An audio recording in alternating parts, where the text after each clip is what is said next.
I am a big believer that we can grow together and that conversations are the start of positive change.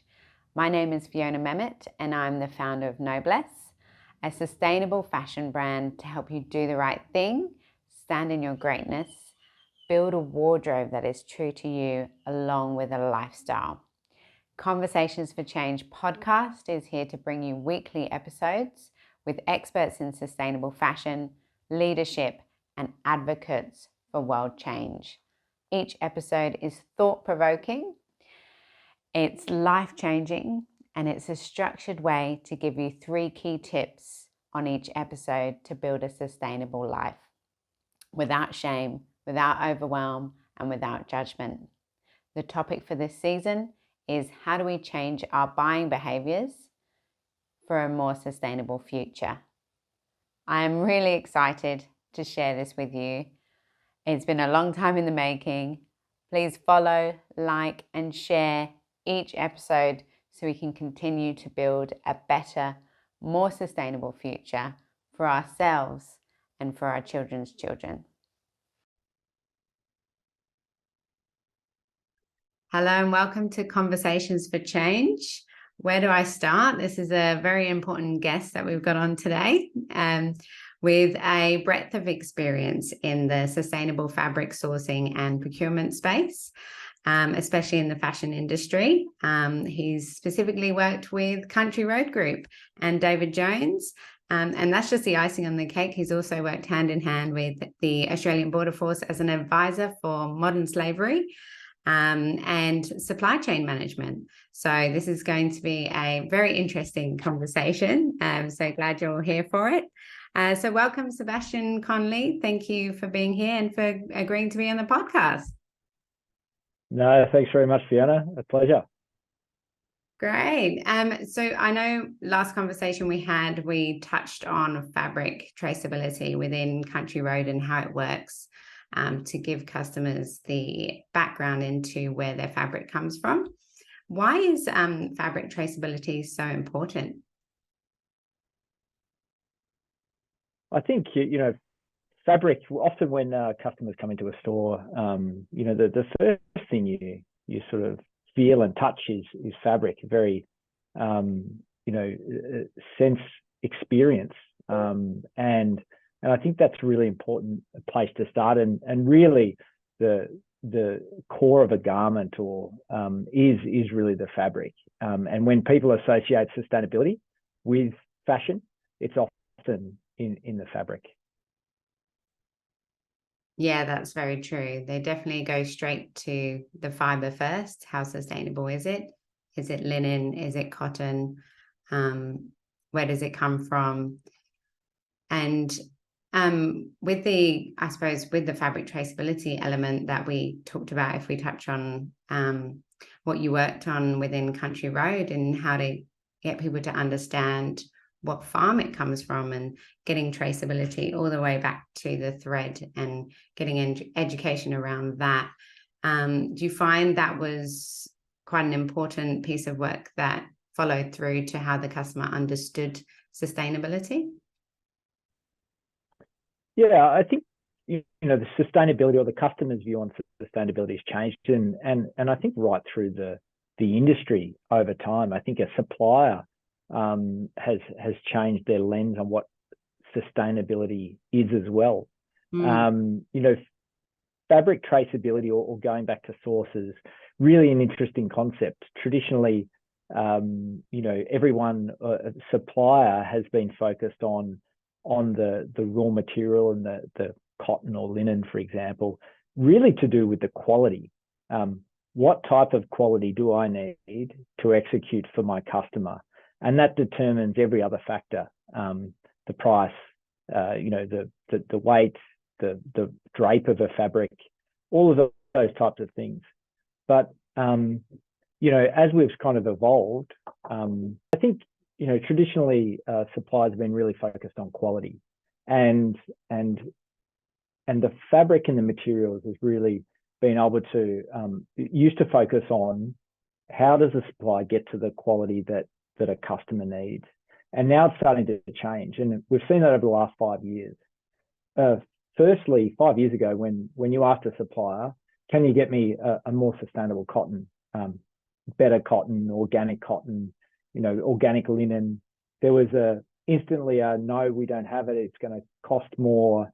How do we do it? And now a supplier understands that actually it's a competitive advantage to them. More customers are asking for more sustainable cotton, more sustainable linen, recycled polyester, and the like. So actually suppliers are coming on board really quickly, and there's a huge swell in the supply base. But at the same time, it can also be a bit of a marketing material. We've seen greenwashing happen with brands to the consumer, but also that happens in a supplier to a brand.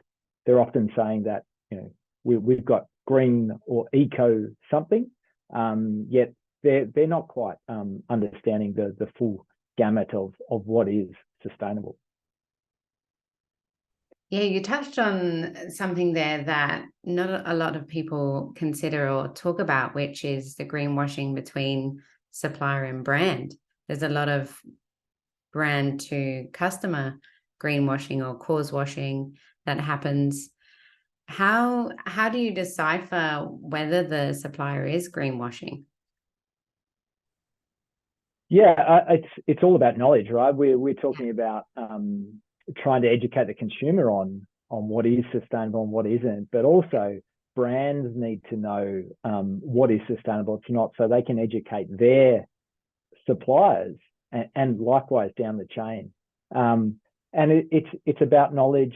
We all need to be more knowledgeable about what we do, and there aren't truly the one expert out there, so we have to pull from all different sources to be able to learn more and educate our sphere of influence.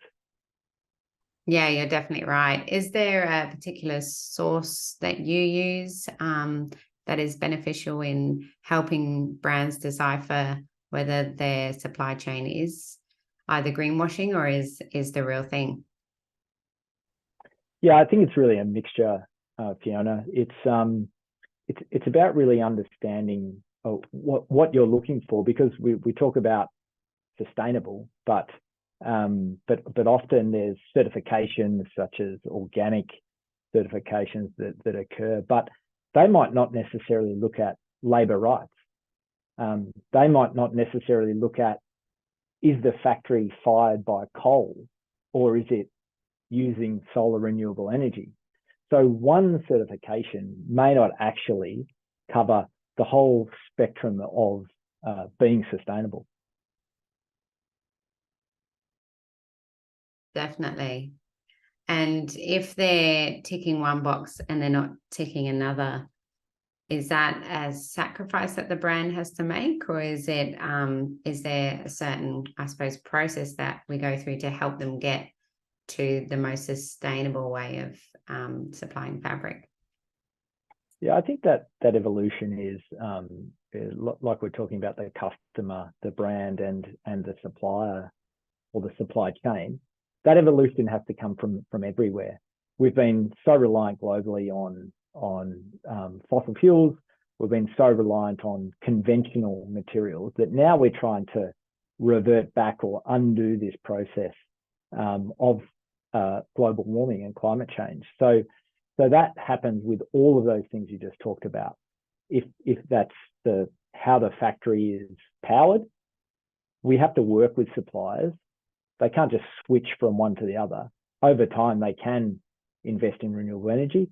Over time, they can source more sustainable cotton and change their water effluents, their labour rights, and all of those things. And that's a journey that we've got to take with our suppliers. Otherwise, if we're just jumping around, we're not solving the problem. We're not there to help and influence. We're actually just moving from one to the other and allowing something that's bad to continue to happen. Yeah, essentially it's like what we do on the opposite end with customers. If they go to, a fast fashion brand, we shame them for doing that. And it's kind of the same with the supply chain. If they don't do enough, we kind of shame them without helping them get there. So with regards to your experience and how you've probably worked with setting up plans for supply chain management and procurement in getting them there, what's the I suppose what's the first step that you look at to assess what their sustainability goals are and how to get them there?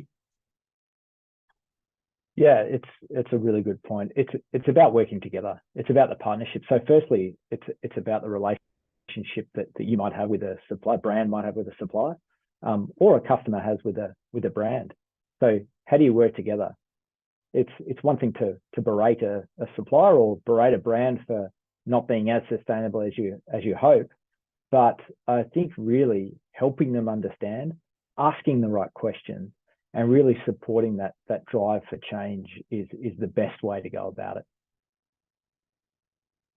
Yes, I agree. And that's my approach as well with educating customers on, okay, you know, you might buy from some fast fashion brands and some of them are doing better than others and some are working on their sustainability model. And that's kind of the best thing out of a worst case scenario. So they're also, you know, doing good things in regards to providing employment, or they might be, you know, doing some social impact work as well. So there's that balance you've got to find in how do we help them get there, ask them the right questions so they can take on the feedback and implement it, instead of saying, hey, you know, you're doing the wrong thing and I'm just going to, like a cancel culture thing, I'm just going to cut you out, not invest in you. But I think we need to constantly ask for that feedback, as well as we need to ask the right questions. So what would you say is the right question that a customer needs to ask a brand in order for them to get to the core of the problem or to actually start taking it seriously? I think customers often have their priority focus areas, and whether that might be materials or labour rights and things like that. So, I mean, ask the questions that are in your priority area, because I guess what that feedback does to brands is gives them information about their customer. What does their customer care about? What's highest on the list? We can't solve every problem tomorrow, but with the groundswell of voice, it definitely helps brands make change themselves. And we've seen many brands make change over the past 5 years, and some fast, some early adopters, and some slower than others. But that groundswell of the customer votes with their wallet, and now on social media or product review feedbacks, you know, customer surveys.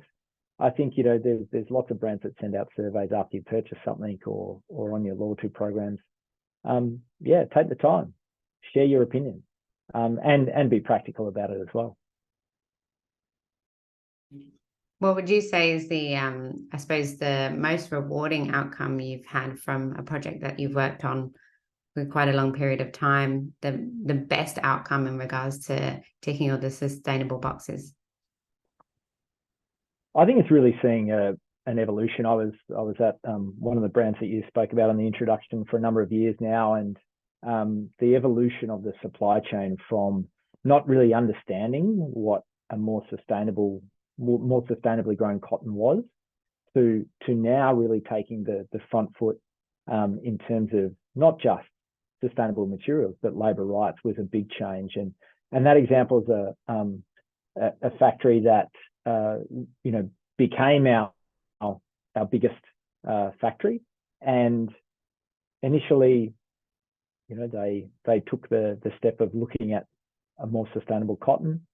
They were the first ones to start to look at traceability into supply chains. We sat with them in China and had a map of Australia about where we wanted to source Australian cotton from. And other factories said, oh, why would I want to source from one farm? And this factory said, yes, we'll be with you. We'll source from this one farm. And they managed to take it through their supply chain, get it into their factory, into garments. And what we have is a farm to garment approach to some of those products that customers are getting. And then we can even deploy scientific traceability, so forensic science, and and prove the origin of where some of that cotton comes from. That's a really cool evolution that you've actually been able to see firsthand, and implement or be part of the whole project implementing. So I'm sure there was a lot of people involved in that too. In regards to the farm to garment element and the scientifics behind it, what would you say is, I suppose, a standout scientific benefit to knowing where your thread or where your fabric comes from? Yeah, I think there's a number of different traceability tools, if you want to call it that. One is forensic science, which you just mentioned and we just talked about, which is testing the raw cotton to say this is cotton that is grown in Australia or this location or from these set of farms, however you want your fingerprint to look. And you can actually test the finished garment and prove that the original cotton and the garment cotton match. What you can't do is say where it went on its journey, which truck it was in, who sewed the garment, who was in the spinning mill. So it may not, as we were talking about certifications before, it may not actually show you all of the pieces of the full social and environmental puzzle, but it does prove the origin. And that's really good for a consumer to be able to trust that when someone says this is cotton from this country, that it's absolutely the fact. There's other techniques such as cellulosic DNA tracers that they put into the in at the gin stage often, and they put a tiny little microscopic fiber in, and you can actually test it in the finished garment if it's there. The challenges with that one that are similar to the forensic science one. You can either test if it's there or not, but if there's not enough, it won't show up. And then there's other things like blockchain, but that relies on someone inputting into the digital sphere. So there's lots of different tools. None of them are absolutely perfect, but they all have their varying degrees, and depending on how brands want to use them, they're all available. Yeah, that's a really interesting. It's kind of like a rabbit hole you could go down with regards to how you assess every element of where the fabric has been, especially if it travels in a truck on the way to a sorting house, or if it goes, if it's traveling by plane or if it's traveling by boat, what is the carbon footprint also after that? So you could really go down a big rabbit hole with that one. How do you, I suppose, if you get the question from a brand or a supply chain manager of, how do we minimize that? What would be your approach? I think the ideal scenario would be to source locally, but with lack of infrastructure, particularly in Australia, in fabric mills, spinning mills, often these raw cotton gets shipped offshore. So therefore, how do we have less impact? And I think there's some of those certifications that are coming in as well, and whether that's low impact or even offsetting. Offsetting is not the perfect response, but how can we minimize our impact? I think all of those factors should be on the minds of brands and should be on the minds of consumers. Yeah, I agree. And I try and source, obviously, for my brand as locally as possible. But then we also don't have the milling factories here or the dyeing factories. So it still goes to Melbourne to be milled and dyed in the most sustainable way possible. But you've still got that travel element too that you have to counteract. With sourcing locally, is there a current solution that you would suggest, or is that something that brands are working on at the moment? I think with COVID and this push to protectionism and localization, there'll be more and more opportunities for many industries, not just the fashion industry, to be able to source locally. And I think that's going to evolve. And with new techniques, machinery, investment into automation. I think that will become more and more available. I think there's some challenges. For instance, shoes. We might be able to make a shoe here. There might be a cobbler here, but they might be getting their leather out, their outsole, their rubber outsoles made overseas, or the metal components, for the fashion industry, zippers, labels, all of those things. They might be made offshore. So we're still reliant on offshore manufacturing. I think it's about how can we do it in the most responsible way and make sure the whole industry changes. Yeah, that's the thing, isn't it? It's how do we do it in the most sustainable way? Because I'm not sure if you've heard, but no brand is 100% sustainable yet. So how do we get them as close as possible without the shaming, and by working together and collaborating and putting forward feedback and putting forward more suggestions? So we've touched on so many things. Is there, I suppose, 3 key takeaways you'd suggest to a customer that is in the beginning of their sustainability journey that they can action today to help brands be more accountable? I think for a customer, it's try and be as informed as you want to be. Be inquisitive, ask questions. Often brands will know far more about the products than maybe they tell. It's hard to write these things in a little product description, or they can't write marketing material about every single garment. Often brands will know the factories, they'll know the families of the factory owners, they'll know people in the factories. They'll have many stories about their relationships, the fabric, where they've sourced these things from, why they've done those things. So I think it's just being inquisitive and upskilling yourself about all the various types of holistic sustainability, environment, the fabric, carbon emissions, the supply chain, and the social aspect of how a garment might end up on the shelf and in your wardrobe. Yes, I think it's really important to be inquisitive, because you don't know what you don't know, and that's where the confusion comes into place, and the overwhelm of sustainability is such a huge topic. Where do I start? How do I be more sustainable? And that's why I wanted to start these conversations and go live with them, is because a lot of people are finding that they can go into this freeze response of sustainability is such a huge journey. Where do I start and how do I get there? So it's really good to take a step back, listen to the experts like yourself that have had first-hand experience in helping brands get there, and really deciding what sustainability means to you and what's important for you. Like you said, is it getting labor rights done first? Is it traceability back to the farm? What's important for you, and have a look at brands that are doing that.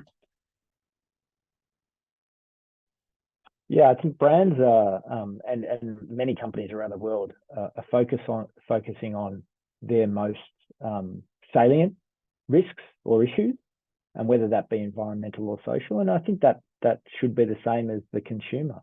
What are your most salient issues that you care about, and focus on those, but also have an understanding that there aren't just one issue. There isn't just one main issue for a brand. There's many issues that they're trying to tackle at once, and this is a process, and they've got to educate their suppliers. So I think that groundswell is very important from a consumer. Yeah, that's really important, because a lot of people don't really talk about that, showing the brand compassion, because there's still people behind the brand. There's still a whole team. There's still emotions involved. There's still a big to-do list of boxes to tick and certifications to, apply for, and get all the right things done at the right time. So that's a really important element that you mentioned, is showing compassion to the brands and what they are doing well. But also, if they're not doing something well, be honest and transparent about it, without the shaming aspect.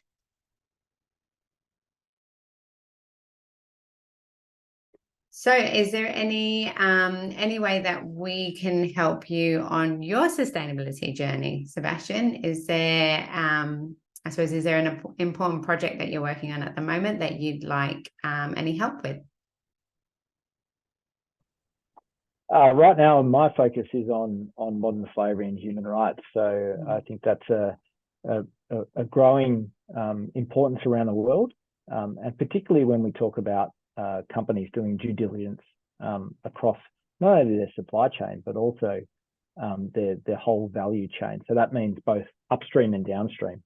So that's my core focus at the moment, and I think for any people as working for brands or suppliers, I think transparency is the biggest one. That collaborative approach to tackling some of these issues is where we need to go. I think in the past there's been far too many focuses or pushback from many stakeholders talking about intellectual property. This is private information. We can't tell you that information. We can't disclose it. But yet we won't make change unless we're more transparent. And transparency is the key to solving or to making real progress against a lot of the sustainable topics out there at the moment.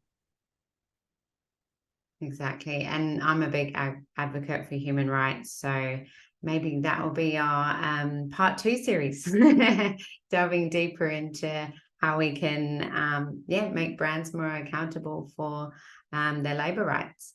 So thank you so much, Sebastian, for being on the podcast. And I know there's so many juicy bits and golden nuggets here that people will be able to implement today and hopefully make the world a better place and more sustainable. So thank you so much.